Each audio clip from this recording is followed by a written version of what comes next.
আচ্ছা, শুভেন্দু অধিকারী একটা বার্তা দিয়েছিলেন কিছুদিন আগে, 2024-এ যদি ক্ষমতায় আসে 200 ইউনিট পর্যন্ত বিদ্যুৎ ফ্রি করিয়ে দেবে বলছে। তো আপনারা কি করবেন?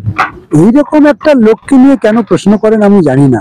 এই লোকটা কখনোই রাজনীতিবিদ, তার ভাষা, তার আচরণ, তার কথা মিলে বাস্তবের সঙ্গে? ক্ষমতায় তো আছে, দিল্লিতে তো আছে, কেন আমাদের রাজ্যে তো বিদ্যুতের বেড়ে যাচ্ছে? গোটা দেশ জুড়ে কি হচ্ছে? গোটা দেশে গরিব মানুষ কিভাবে ছুটে বেড়াচ্ছে, কি করছে? শুধু তো ধর্মের রাজনীতি করছে, জাতপাতের রাজনীতি করছে। ধর্ম আর রাজনীতি, জাতপাতের রাজনীতি করে পেটের ভাত হবে? কই আমাদের রাজ্যের কৃষকের জন্য তো ভাবে না, দেশের কৃষকের জন্য তো ভাবে না।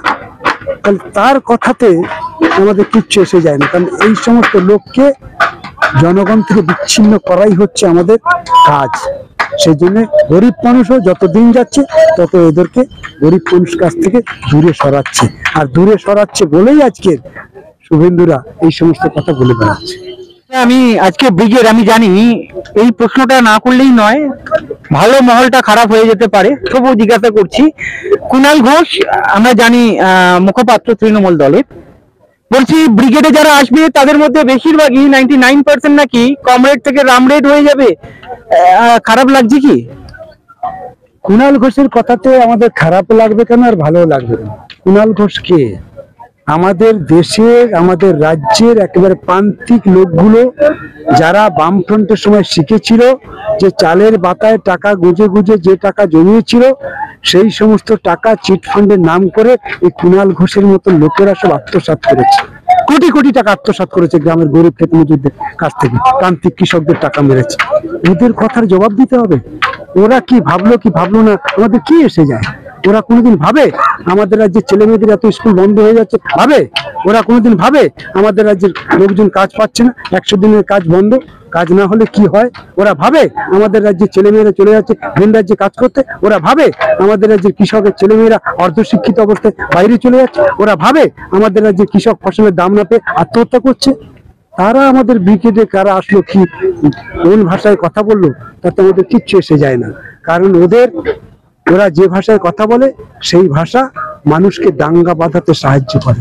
ওরা যে ভাষায় কথা বলে সেই ভাষায় আমাদের রাজ্যের মানুষ অস্থির হয়ে যায়। ওরা যে ভাষায় কথা বলে তাতে বেকার যুবক কাজ হারায়। ওরা যে ভাষায় কথা বলে তাতে আমাদের মা বোনেদের ইজ্জত সুরক্ষিত হয় না। ওরা যে ভাষায় কথা বলে তাতে চোর গুন্ডা বদমাইশরা উৎসাহিত হয়। আমরা জানি 26,000-এর চাকরি চলে গেল, চাকরি যারা শিক্ষকরা, তাদের কাছে কি আহ্বান জানাচ্ছেন ব্রিগেডে আসার জন্য? ওরা তো আসবেই। ওরা কারা? ওরা হচ্ছে গ্রামের প্রান্তিক কৃষক, মধ্যবিত্ত, নিম্ন মধ্যবিত্ত, গরিব কৃষক, ক্ষেতমজুর ঘরের সন্তান।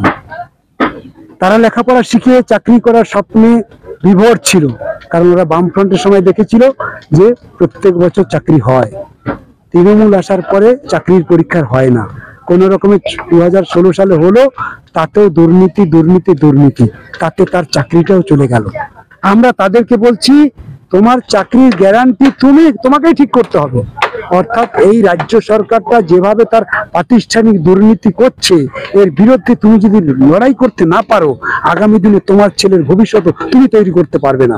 সেই জন্য চলো ব্রিগেডে আমরা সকলে মিলে এই অন্যায়ের বিরুদ্ধে রুখে দাঁড়াই, চুরি দুর্নীতির বিরুদ্ধে লড়াইটাকে আমরা জারি রাখি, তাহলে আমাদের দেশটা রক্ষা হবে, রাজ্যটাও রক্ষা হবে। সেই জন্য তাদেরকেও আহ্বান করেছি, তাদের ভবিষ্যৎ প্রজন্মের কথা ভেবে তারা নিশ্চয়ই ব্রিগেডে আসবে। কত মানুষ আসতে পারে বলে অনুমান? অনুমানের বাইরে এখন আমরা অনুমান করেছিলাম, আমরা যখন ব্রিগেড ঘোষণা করেছিলাম তখন কত লোক আমরা আনতে পারি তার একটা চিন্তা ভাবনা ছিল। ঘোষণা হওয়ার পর গোটা রাজ্যে যেভাবে প্রচার হয়েছে, গোটা রাজ্যের মানুষ যেভাবে ব্রিগেডকে নিয়ে চর্চা করছে, আলোচনা করছে, জেলায় জেলায় যেভাবে মানুষের আগ্রহ উপস্থিত হয়েছে, এই সমস্ত দেখার পর অনুমান করা যায় না। এই মুহূর্তে আমরা অনুমানের বাইরে। কত লোক আসবে সেটা কালকেরই আপনারা দেখতে পাবেন। আমরা ভাবছি যে এবার ব্রিগেডে যারা আসবে, যে পরিমাণে লোক আসবে, তা ইতিহাসকে টপকে যাবে। এর আগে যে ব্রিগেড গুলো হয়েছে ঐতিহাসিক ব্রিগেড, সেই ঐতিহাসিক ব্রিগেডকে এই ব্রিগেড কিন্তু ওভারকাম করতে চলেছে, এইটুকু বলতে হবে। আচ্ছা, আমি জানি এই প্রশ্নটা আপনাকে সবাই করছে, এই ব্রিগেড থেকে মানুষের জন্য কি কি দাবি নিয়ে আপনারা লড়াইয়ের ময়দানে নামছেন? মানুষের দাবি তো দেখেছেন আপনারা, আমরা কোন কোন দাবির ভিত্তিতে ব্রিগেড ডেকেছি। সেটা গুরুত্বপূর্ণ কিছু দাবিগুলোকে, যেহেতু চারটে চারটে শ্রমিক সংগঠন, তো এই চারটে সংগঠনের একটা দুটো করে দাবি আমরা মূল দাবিগুলোকে সামনে এনেছি। এর বাইরে তো অসংখ্য দাবি, যে দাবিগুলো ইতিমধ্যে গ্রাম বাংলাতে আলোচনা করে বসে সেই দাবি চিহ্নিত করা হয়েছে এবং সেই দাবি আদায়ের আন্দোলন শুরু হয়েছিল 1 মাস আগে। আজও কোনো কোনো জায়গাতে হচ্ছে, যারা কালকের মিছিল আসবে আজকেরও সেই দাবির আন্দোলন হচ্ছে। এই দাবিগুলোকে নিয়ে পঞ্চায়েতে ডেপুটেশন হয়েছে, বিডিও অফিসে ডেপুটেশন হয়েছে, বিডিও অফিস ঘেরাও হয়েছে, পঞ্চায়েত ঘেরাও হয়েছে, জেলাগুলোতে অবস্থান বিক্ষোভ হয়েছে। অভূতপূর্ব পরিবেশ তৈরি করেছে এই মানুষের জীবন্ত যে দাবিগুলো, সেই দাবিগুলোকে আদায় করে আনার জন্য। সেটা আপনারা দেখেছেন বিভিন্ন জেলাতে যে দাবিগুলোকে নিয়ে লড়াই সংগ্রাম চলছে। তার মধ্যে আছে 100 দিনের কাজ আছে, তার মধ্যে বার্ধক্য ভাতা আছে, তার মধ্যে আপনার লক্ষ্মী ভান্ডার আছে, তার মধ্যে আবাসন আছে, তার মধ্যে মানুষের কাজের অধিকার আছে, মা বোনদের ইজ্জতের প্রশ্নে আন্দোলন আছে, শিক্ষা, স্বাস্থ্য, সবকিছু বিষয়গুলোকে মানুষ নিয়ে আজকে লড়াই করছে। সুতরাং মানুষ কিন্তু একটা চ্যালেঞ্জ গ্রহণ করেছে। এই সময় এত অভাব অনটনের মধ্যেও মানুষ কিন্তু একটা স্কুল যাতে বন্ধ না হয় তার জন্য মানুষ কিন্তু স্কুলগুলোকে খোলা রাখার জন্য পাখির চোখ করে এগোচ্ছে। এই সময় যেভাবে ধর্মের রাজনীতি চলছে, এই যে বিভাজন, হিন্দু মুসলমানের বিভাজন, কালকে ব্রিগেডের ময়দান থেকে মানুষের কাছে এই হিন্দু মুসলমানের যে বিভাজন ঘটাচ্ছে, কিছু তো বার্তা রাখবেন, হুঁশিয়ারি তো কিছু দেবেন এই দুটো দলকে? পশ্চিমবঙ্গের মানুষ অনেক বেশি রাজনীতি সচেতন, খুব বেশি রাজনীতি সচেতন, যার জন্য দেখবেন তৃণমূল বিজেপি তারা বাইনারি করে বহুবার চেষ্টা করেছে পশ্চিমবঙ্গে দাঙ্গা বাঁধানোর, কিন্তু পারেনি, ব্যর্থ হয়েছে। এখন যত দিন যাচ্ছে তত শ্রমজীবী মানুষের ঐক্য বাড়ছে, আর শ্রমজীবী মানুষের ঐক্য যখন বাড়ছে ওদের চিন্তাও বাড়ছে।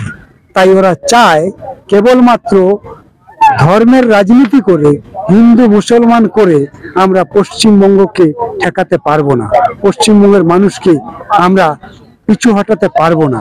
সুতরাং দাঙ্গা বাঁধাতে হবে, তাই তারা দাঙ্গা বাঁধানোর চেষ্টা করছে, সেই ভাষায় কথা বলছে। দেখেছেন আপনারা এই সময়কালের মধ্যে মুর্শিদাবাদের মতন ঘটনা, এই ঘটনা মানুষ ভেবেছিল, মানুষ ভাবতে পারে, জানা সত্ত্বেও মানুষ জান লড়িয়ে চলে গেল সামনে, যেন দাঙ্গা বন্ধ করতে হবে। কেন তারা গেল? চিন্তা করে দেখুন, বাম মনোভাবাপন্ন ছেলেমেয়েরাই ঝাঁপিয়ে পড়েছিল ওই দাঙ্গা রোখার জন্য, তাই তাদেরকে শহীদ হতে হয়েছে। সুতরাং মানুষ জানে যে শ্রমজীবী মানুষের ঐক্যবদ্ধ আন্দোলন ছাড়া তৃণমূল বিজেপির এই দাঙ্গা বাঁধানোর যে সুরসুরি, সেটাকে বন্ধ করা যাবে না।